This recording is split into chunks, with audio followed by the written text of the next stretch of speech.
Assalomu alaykum dostlar, bu Kazak Story Time. Biz boshlaymiz. September 1944. The Moselle River, France. The tank weighed 93 pounds. Captain Jack Miller stood in the knee-deep mud, rain dripping from the rim of his helmet, and lifted the front end of the M4 Sherman tank with one hand. He grunted, not from the weight, but from the awkwardness of the rubberized canvas slick with rain. "Careful, Cap," Sergeant Sparky O'Connell whispered, looking over his shoulder at the dark tree line. "You punch a hole in that beast and we're gonna have to patch it with a bicycle kit. And I'm fresh out of glue." Jack lowered the tank back onto the mud. He patted the side of the turret. It didn't clang. It made a dull, hollow thump, like a ripe watermelon.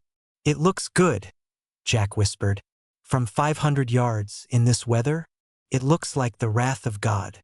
"It looks like a balloon, sir," Sparky muttered, adjusting the valves on the compressor. A big, angry, olive-drab balloon. They were the 23rd Headquarters Special Troops, the Ghost Army.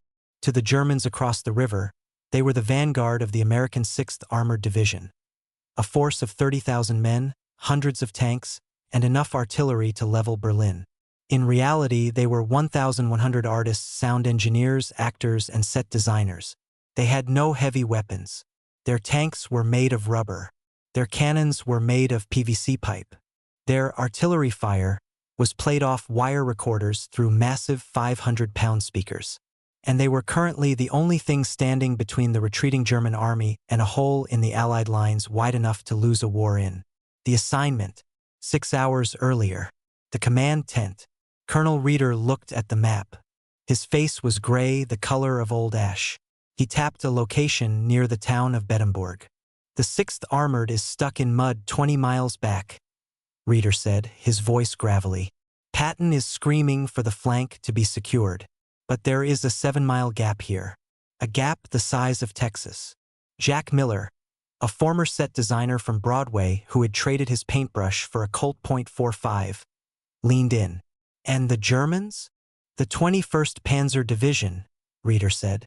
"Hardened killers. They are regrouping here. If they realize that this gap is empty, they will pour through it. They will cut our supply lines and encircle the Third Army." "So you want us to fill the gap," Jack said. "I want you to be the gap," Reeder corrected. "I want you to make the Germans believe that the entire 6th Armored has arrived early. You have 48 hours. You have to hold a 7-mile front with nothing but air and noise." "If they attack?" Jack asked.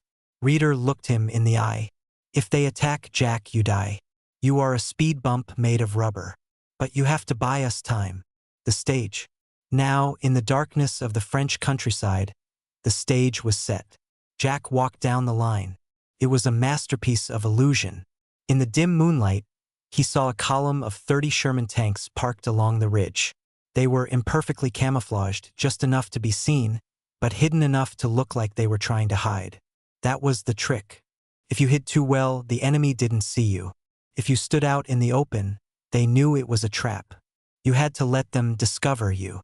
"Lieutenant," Jack whispered to a young officer named Harris. Harris was a visual artist from New York. "How are the tracks?" "Perfect, Captain," Harris grinned, holding up a bulldozer. "We took the real bulldozers and ran them back and forth all afternoon. We churned up the mud. From the air, it looks like a heavy armored column just parked. And the insignias? Painted on the bumpers of the jeeps. We're wearing the patches of the 6th Armored. We even went to the local bars in the village." "The bars?" "Yeah." Sergeant Miller and 2 privates went into town. They ordered drinks, complained loudly about General Patton driving the 6th Armored too hard, and made sure the French locals saw their shoulder patches. Within an hour, every German spy in a 10-mile radius will know the 6th is in town. Jack nodded. It was brilliant. It was theater. But theater usually didn't involve 88mm anti-tank shells flying at the actors. The sound of war. "Captain!" Sparky waved him over to a half-track truck. Mounted on the back of the truck were 2 massive speakers the size of refrigerators. These were the sonic deception units. They were capable of projecting sound up to 15 miles. Sparky was wearing headphones, fiddling with a complex panel of dials and wire spools. "What's the playlist tonight, Sparky?" Jack asked. "I've got a classic," Sparky grinned. "Heavy armor column on the move over muddy roads. It's a mix of tank engines, squeaky treads, and a few guys cursing in a Brooklyn accent. I'm layering in bridge construction on the right flank to make them think we're engineers. Volume, I'm setting it to 11 cap. We need to rattle their fillings." Jack looked at his watch. 2200 hours. "Do it," Jack said. "Let the concert begin." Sparky flipped the switch. Roar. The silence of the night was shattered. To the human ear standing next to the truck, it was just loud noise. But due to the physics of the speakers, the sound was projected outward. 3 miles away, in the German observation bunkers, it sounded like the apocalypse. It sounded like hundreds of 30-ton steel monsters were revving their engines. It sounded like chains clanking, gears grinding, and men shouting orders. It sounded like an invasion force. Jack watched the tree line. Now we wait for the critics. The critic. 3 miles east. The German command post. Major Helmut Kruger lowered his binoculars. His hands were shaking slightly. He was a veteran of the Eastern Front. He knew the sound of Soviet T-34s. He knew the sound of British Cromwells. But this was the deep, guttural thrum of American Shermans. Lots of them. "Report." Kruger barked at his radio operator. "Sir, forward listening posts report heavy mechanized movement in Sector 4. They estimate at least 2 tank battalions. Maybe 3. Kruger walked to the map on the wall. He slammed his fist onto the town of Bedemburg. "Impossible," Kruger hissed. "Intelligence said the Americans were stuck at the river. How did they move an entire division 20 miles in 6 hours?" "The Americans are fast, sir," the radio operator said meekly. "And the noise. It is everywhere. They are building bridges." Kruger paced the bunker. If the Americans were there in force, his planned counterattack at dawn would be suicide. He would be running his light tanks into a wall of heavy armor. "Get me the Luftwaffe," Kruger ordered. "I want a reconnaissance flight. Now, I need to see them with my own eyes before I call off the attack." The flyover. Back at the Ghost Army lines, the sound of an aircraft engine cut through the fake tank noise. "Plane!" someone shouted. "Jerry plane. Kill the lights." "No!" Jack roared. "Leave the lights. Give them a show." This was the most dangerous part of the gamble. A German Fiesler Storch reconnaissance plane was buzzing low over the valley. It was hunting for shapes. "Inflate the decoys to maximum pressure," Jack ordered. "Make sure the barrels are straight." Jack ran to the nearest tank. It was a rubber balloon anchored to the ground. If the pilot looked closely, he would see it didn't have the texture of steel. If he saw it wobble in the wind, the game was over. Jack grabbed the side of the rubber tank and held it steady. "Don't move," he whispered to the balloon. "Be still. Be heavy." The plane swooped down. The engine whined. A flare popped in the sky, bathing the field in harsh, flickering white light. Jack froze. He stood next to the tank, posing like a commander inspecting his vehicle. He looked up at the plane. He didn't run for cover. Real soldiers didn't run when they were in a tank column. They stood their ground. The pilot banked. He flew right over the line of 30 inflated tanks. He saw the tracks in the mud, made by the bulldozers. He saw the camouflage nets. He saw the silhouettes of the guns. He saw the soldiers walking carelessly around. The plane circled once, then turned back toward the German lines. "Did he buy it?" Sparky asked, wiping sweat from his forehead. Jack let go of the balloon.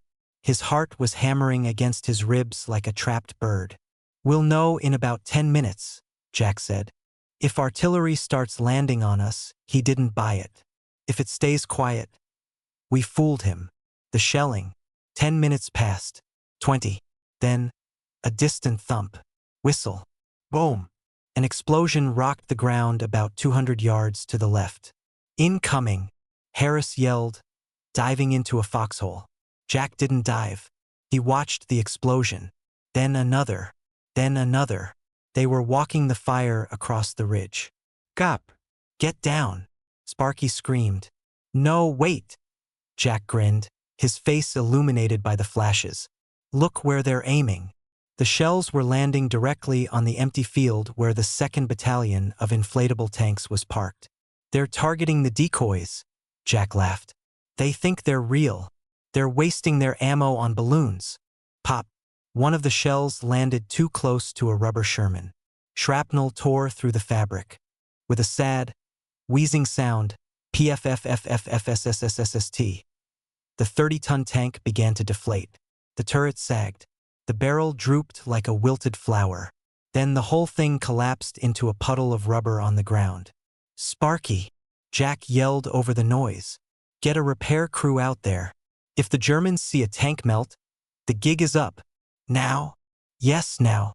In the dark. Cover it with a tarp before the next flare goes up. The close call. The shelling stopped after an hour. The Germans were convinced. They were softening up the armored column. But the night wasn't over. At 3 o'clock, the radio crackled. Outpost 4 to command.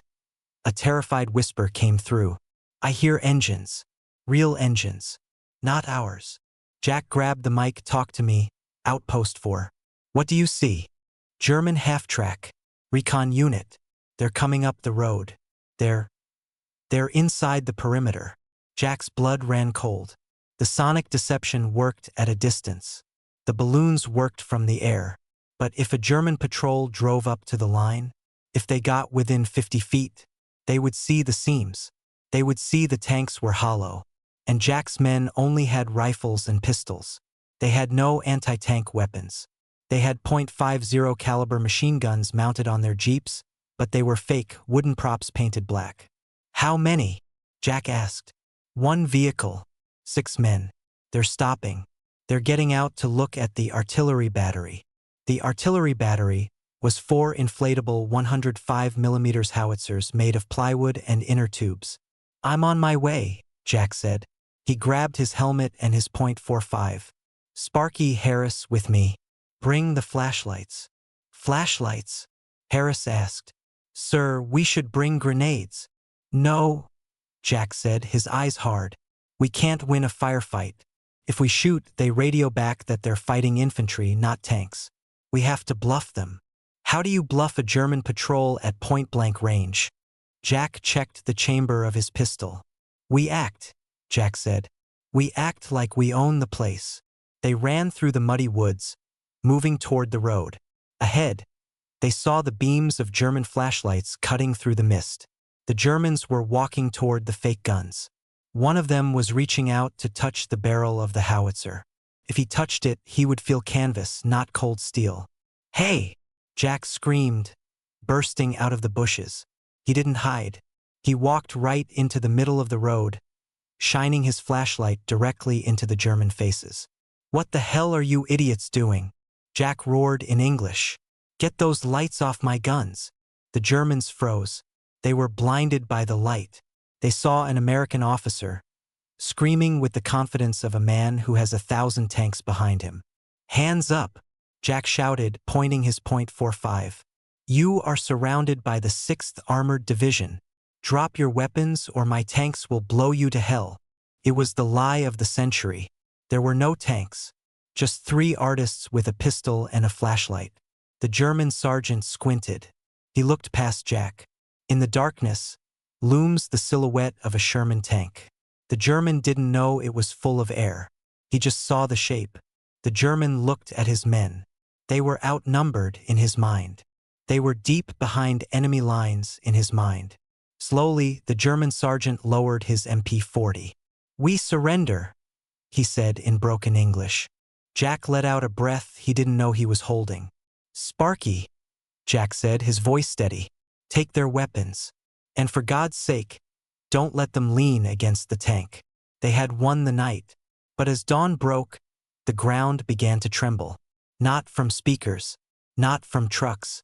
Jack looked east. That's not us, Sparky whispered. No, Jack said, watching the tree line. That's the 21st Panzer. The main force. The bluff had worked too well. The Germans weren't retreating. They were deploying for a massive tank battle. And the Ghost Army was the only thing on the field. Dawn. The Bedamburg Gap. The ground didn't just shake. It groaned. Captain Jack Miller lay in a muddy foxhole, peering through his binoculars. His hands were gripping the metal casing so hard his knuckles were white. 500 yards away, emerging from the mist like prehistoric monsters, were 3 German tanks. They weren't illusions. They were Panzer IVs, their 75mm guns sniffing the air.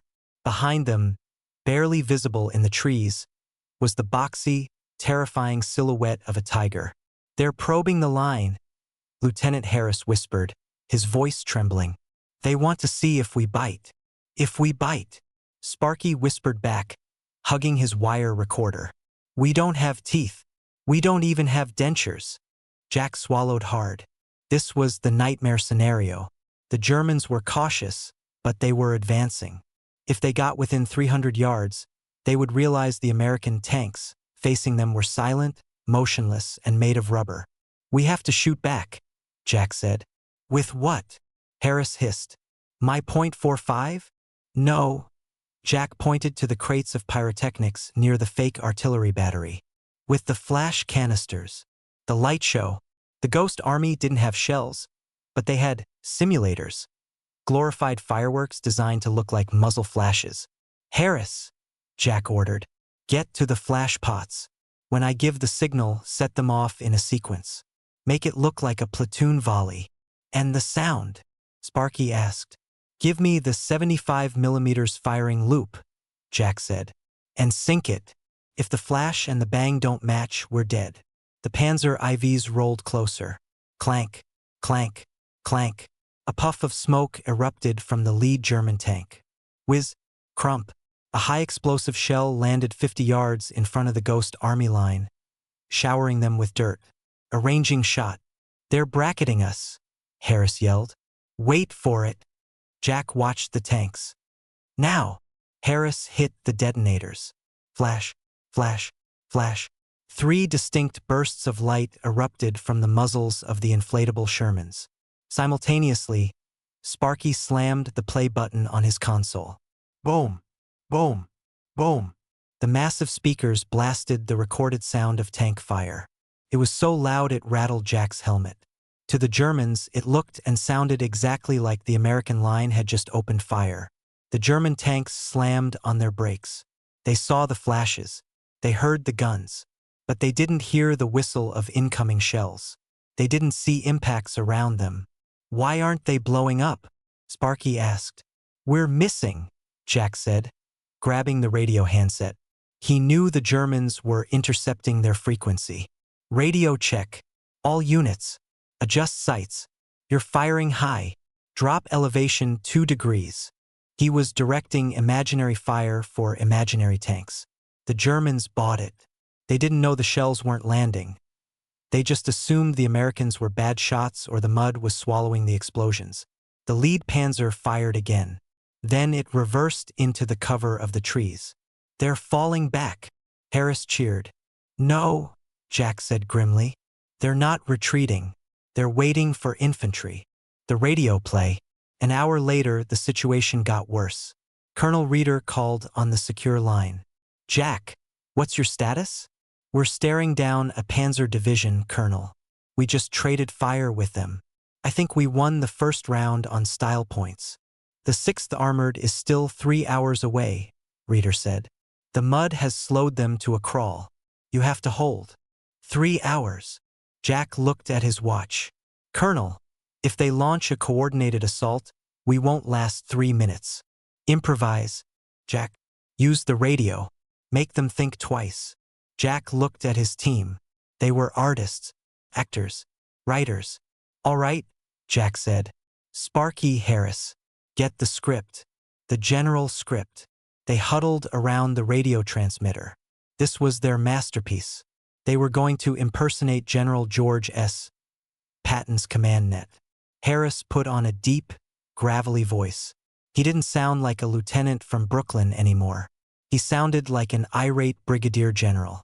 "Command to Alpha Leader," Harris barked into the mic. Why are you stopping? Push the flank. Jack grabbed the other mic, playing the role of a terrified field commander. General, we have heavy resistance. Tigers. I don't care if it's King Kong. Harris roared. I have 2 regiments of tank destroyers moving up on your right. If you don't advance, I'll have them drive over you. Tank destroyers? Jack asked on the radio. Roger that. Holding for reinforcements. They paused. In the German bunker, Major Kruger was listening. Tank destroyers, Kruger whispered, his face pale. 2 regiments. On the right flank. Kruger looked at the map. His right flank was exposed. If he attacked the tanks in front of him, he would be hit from the side by this new phantom force. Halt the advance, Kruger ordered. Pivot the Tigers to the north. Secure the flank. Jack watched through his binoculars. The German tanks, which had been preparing to charge, suddenly stopped. They began to turn their turrets to the right, aiming at an empty forest. It worked, Jack breathed. They're fighting ghosts. The leak. But chaos is the only constant in war. At 10 a.m., the wind picked up. A strong gust blew across the valley. It hit the line of inflatable tanks. Most of them were staked down securely, but one, tank number 4, had a loose tether. Jack watched in horror as the 30-ton Sherman tank began to tip over. It didn't tip like a heavy steel machine. Tipped like a balloon. It bounced. It lifted off the ground, performed a slow-motion cartwheel, and landed upside down, its turret buried in the mud, its tracks pointing at the sky. It looked ridiculous. Oh no, Sparky groaned. Across the field, a German observer in a forward tree saw it. He grabbed his radio. Command! Command! The American tank? It just blew away. Blew away, Kruger asked. Did it explode? No, sir. Floated. It is bouncing. Kruger went silent. The pieces were falling into place. The lack of incoming shell impacts. The aggressive radio chatter but passive behavior. The bouncing tank. It's a trick, Kruger whispered. Then he roared. It's a trick. Tack. All units. Forward. The charge. The ruse was over. The German engines roared to life. This time, there was no hesitation. The Tigers, the Panzers, the half-tracks, they all surged forward. Here they come, Harris screamed. Pop smoke, Jack ordered. Blind them. They set off smoke canisters, filling the valley with a thick white fog. It was their last line of defense. If the Germans couldn't see the balloons, they might still hesitate. But the Germans were angry. They sprayed the tree line with machine gun fire. Rat-tat. Bullets shredded the trees above Jack's head. He curled into the mud. Sparky, Jack yelled. Crank the audio. Give me the artillery barrage loop. Max volume. It won't stop them, Cap. Do it. Sparky turned the dials. The speakers screamed with the sound of incoming heavy artillery. Whistle. Boom. Whistle. Boom. The sound was terrifyingly realistic. The ground vibrated from the sheer decibel level. The German infantry ducked instinctively. The sound was so primal that even though they knew it might be fake, their bodies reacted to the noise of 155mm howitzers. It bought Jack 30 seconds. But then, out of the smoke, a Tiger tank emerged. It was 50 yards away. It crushed the inflatable tank that had flipped over. The rubber squealed and popped under the treads. The Tiger stopped. The commander's hatch opened. A German officer stood up. He looked at the shredded rubber under his tracks. He looked at the speakers mounted on the truck. He looked at Jack, who was standing there with a .45 pistol. The German officer smiled. It was a cold, predatory smile. He tapped his throat microphone. The Tiger's turret began to rotate. The 88mm barrel lowered, aiming directly at Jack's foxhole. Jack looked at Harris. Well, kid, it was a hell of a show. Harris closed his eyes. The Tiger's muzzle brake stared them in the face. The loader inside clamped a shell into the breech. Jack tightened his grip on his pistol. He wasn't going to run. Click. The breech block slammed shut on the Tiger. And then, crackboom. An explosion shattered the world. But it didn't come from the Tiger. The Tiger's turret suddenly erupted in a shower of sparks. A hole the size of a dinner plate appeared in its side armor. The German tank shuddered and died. Jack blinked, wiping dirt from his eyes. What? He looked to his left. Emerging from the smoke, covered in real mud, smelling of real diesel, and clanking with the weight of real steel, was a Sherman tank. And behind it, another, and another. On the hull of the lead tank, the commander waved. He wore the patch of the 6th Armored Division. "Sorry we're late," the tank commander yelled over the engine roar. Traffic was a bitch. The curtain call. The 6th Armored had arrived. The real tanks pushed past the inflatable ones. They engaged the stunned Germans at point-blank range. The valley turned into a chaotic brawl of steel versus steel. Jack, Harris, and Sparky sat in their foxhole, watching the cavalry save their skins. Sparky reached over and turned off the speakers. The fake battle noise died out, replaced by the real sounds of war. "You know," Sparky said, his hands shaking as he lit a cigarette, "the real thing is a lot louder." Jack looked at the deflated rubber tank under the tread of the dead Tiger. "Yeah," Jack smiled wearily, "but our tanks get better gas mileage." The morning after, the Bedemburg Gap. The battle was short, violent, and loud. The 6th Armored Division, fresh and eager, had smashed into the flank of the exposed 21st Panzer Division. Caught off guard, expecting a ghost division to their front and not realizing the real hammer was swinging from the side, the Germans crumbled. Jack Miller sat on a crate of fake ammunition, watching the smoke drift across the valley. It was a surreal landscape. On one side of the field lay the burning hulks of real German steel, destroyed by high-velocity armor-piercing shells. On the other side lay the corpses of the American defenders. Deflated rubber skins, twisted wooden frames, and shattered plywood wheels. A sergeant from the real 6th Armored walked over. He was covered in grease and soot. He kicked a piece of rubber on the ground. "What is this?" the sergeant asked, looking at Jack. "We heard reports of heavy armor holding this sector, but all I see is circus equipment." Jack took a sip from his canteen. His hands had finally stopped shaking. "That's the 23rd Headquarters Special Troops, Sergeant," Jack said. "We're the Inflatable Battalion." The sergeant looked at the massive speakers mounted on the half-track. He looked at the deflated tanks. He looked at the 3 artists sitting in the mud, armed only with pistols and paintbrushes. "You held a Panzer Division," the sergeant said, disbelief in his voice. "With balloons?" "We bluffed," Sparky piped up, cleaning his glasses. "We raised the pot, and Jerry folded just long enough for you boys to show up with the winning hand." The sergeant shook his head. He reached into his pocket, pulled out a pack of Lucky Strikes, and tossed it to Jack. "You guys are crazy," the sergeant said, "but you saved our flank. Nice work, Ghost." The disappearing act. By noon, the order came down. "Pack it up," Colonel Reeder ordered. "We move out in 1 hour." 1 hour, Harris complained, wrestling with a deflated howitzer. "Sir, we just fought a battle. Can't we get some sleep?" "No," Reeder said sternly. "This never happened. The Germans can't know they were fooled. If they find out the 23rd exists, they won't believe anything they see or hear for the rest of the war.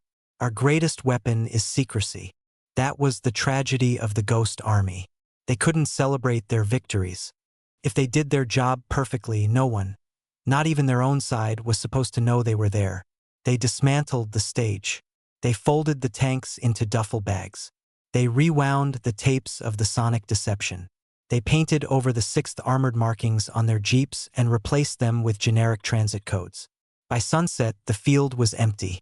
The tire tracks of the bulldozers remained, but the army that had made them was gone. Jack looked back at the valley one last time. "It's like we were never here," Jack whispered. "That's the point, Cap," Sparky said, starting the jeep. "We're ghosts. We haunt the battlefield, but we don't leave footprints." The long silence. New York City, 1996. 52 years later. The gallery in Manhattan was quiet. The air smelled of expensive wine and oil paint. An old man stood in front of a watercolor painting. The painting depicted a rainy French field, where men were struggling to hold down a tank that was floating in the wind. "Grandpa," a young woman touched the old man's arm. "Are you okay? You've been staring at this sketch for 20 minutes. Jack Miller, now 80 years old, adjusted his glasses. His hair was white, his back slightly bent, but his eyes were still sharp. "I'm fine, Sarah," Jack said softly. "Just remembering." For 50 years, Jack hadn't said a word. The existence of the Ghost Army was classified top secret until 1996. He had told his wife he was in the Signal Corps. He told his children he drove trucks. He had kept the secret. He had kept the ghost alive. But now the file was open. The artist, Sarah read the plaque next to the sketch. Lieutenant Arthur Harris, 1944. Titled, "The Heavy Lift." She looked at Jack. "Did you know him?" Jack smiled. "I knew him. He was a terrible driver, but he could paint a tank tread that would fool a Rommel." "Grandpa," Sarah asked, "you never talk about the war. Dad said you didn't see much action." Jack laughed. A dry, wheezing laugh. "Action?" Jack said. "Sarah, I once stood in a foxhole with a .45 pistol and stared down a Tiger tank. I commanded a division of 30,000 men made of air. I fought the Wehrmacht with sound effects and sewing kits." He looked at the painting. He saw the mud. He heard the screech of the speakers. He felt the fear of that long night in Bedemburg. "We didn't kill many people," Jack said, his voice thickening with emotion. "That wasn't our job. Our job was to draw fire. Every shell they fired at a balloon was a shell that didn't hit a real boy. Every day they spent chasing ghosts was a day the real army could move forward." He wiped a tear from his eye. "We were artists, Sarah. And for a few months in 1944, we painted the biggest illusion in history. We saved lives with lies." The legacy. A man in a suit walked up to them. He was the curator of the exhibit. "Mr. Miller?" the curator asked. "Yes. We have something for you. From the archives." The curator handed Jack a small, weathered patch. It was a triangle with 3 lightning bolts and a phoenix rising from the flames. The insignia of the 23rd Headquarters Special Troops. "Welcome out of the shadows, Captain," the curator said. Jack took the patch. He rubbed his thumb over the embroidery. He remembered Sparky, rewiring the speakers in the rain. He remembered Harris, painting rust on a rubber bumper to make it look authentic. He remembered the German officer in the Tiger, hesitating just long enough for the cavalry to arrive. Jack pinned the patch to his lapel. He turned to his granddaughter. "Come on," Jack said, standing a little straighter. "Let's go get a drink. I have a hell of a story to tell you. And this time, every word of it is true." They walked out of the gallery and into the bright lights of New York City, leaving the ghosts behind in the frames, finally at rest. The end.